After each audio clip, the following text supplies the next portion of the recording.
زمین کے تنازع پر بااثر مسلح افراد کا بیوہ خاتون پر وحشیانہ تشدد کے باعث خاتون کا سر پھٹ گیا، ٹانگ، بازو، ہاتھ اور جسم کے دیگر حصوں پر بھی شدید زخم آئے۔ ملزمان کو مقامی ایم پی اے کی پشت پناہی حاصل ہونے کے باعث پولیس نے تفتیش میں ملزمان کو بے گناہ قرار دے دیا ہے۔ خاتون نے الزام لگایا ہے کہ شیخ عبدالرؤف اور اس کے بیٹوں نے 14 سال سے اس کی زمین پر قبضہ کر رکھا ہے اور کیس مقامی عدالت میں زیر سماعت ہونے کے باوجود ملزمان متنازع زمین پر غیر قانونی تعمیرات کر رہے ہیں۔ عرفان کاشف ہمارے ساتھ موجود ہیں، ان سے مزید تفصیلات جانتے ہیں۔ عرفان کاشف، بتائے گا کتنے بااثر لوگ ہیں یہ کہ پولیس بالکل خاموش دکھائی دیتی ہے اور کچھ کرنے سے گریزاں ہے؟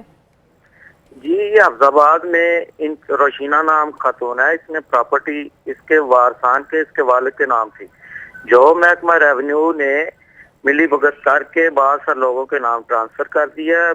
جو ہی وہ اپنی جائیداد پر جاتی ہے تو یہ لوگ بہت اس سے تشدد کرتے ہیں اور اس کے ساتھ انہوں نے بہت زیادتی کی ہے، اسے مارا پیٹا ہے اور پولیس بھی اس سلسلے میں اس کی کوئی ہیلپ کرنے سے قاصر ہے۔ ٹھیک، بہت شکریہ آپ کا عرفان کاشف، آپ ہمیں تفصیلات سے آگاہ کر رہے تھے۔